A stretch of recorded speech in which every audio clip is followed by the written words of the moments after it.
মেয়ে মানুষ নাকি সংসারের রহমত হয়, আর আমার সংসারের সবচেয়ে বড় রহমত হয়েছে জ্ঞানানি ডিম। কোনো কিছু রাঁধতে ইচ্ছা করে না, ডিম রান্না করি। পরে সবজি নাই, ডিম রান্না করি। মেহমান আইলেও ডিম রান্না করি।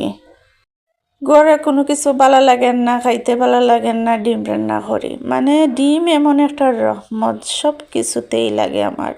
আর ঘরে কোনো কিছু না থাকলে তো একদম হাতের কাছে ডিমটাই পাইলে আর কোনো কিছু চোখে দেখি। আমার সংসারের রহমতের জিনিসটাই মনে করি ডিম, কারণ ডিম না হইলে একবারে একদিনও চলা যায় না, সব কিছু না হইলেও চলা যায়। তো আজকে ওই ডিমটাই রান্না করম, আর ডিমটা কি তার লাগি সময় বাঁচানির লাগি রান্না করম। আমি প্রায় সময় এরকম করি, যে সময় সময় কম থাকে ঝটপট মনে করেন ডিমটা হয়ে যায়, আর ডিমটাই আমি রান্না করিলে। আর আমার ডিমটা নানি আমার মেয়েও পছন্দ করে, আমি যে পছন্দ করি না এমন কোনো কথা নেই, পছন্দ করি। আজকে আমার সময় কম, এদিকে আমি মশলাটা কষাই লিছি, মশলাটা কষাইয়া আর ডিমগুলো তো আগে তেলের মাঝে বাজিয়া তুলে লিছি, এখন আমি আস্তে আস্তে ডিমগুলো দিলাইম। আর মশলা কষানো ডিম নানি, মানে যে কোনো ধরনের ডিম রান্না করি না কেন, মশলা কষানো ডিম রান্না আমার কাছে সবচেয়ে বেশি ভালো লাগে। তো আজকে ঝটপট রান্না করে নিলাম ডিম বোনা।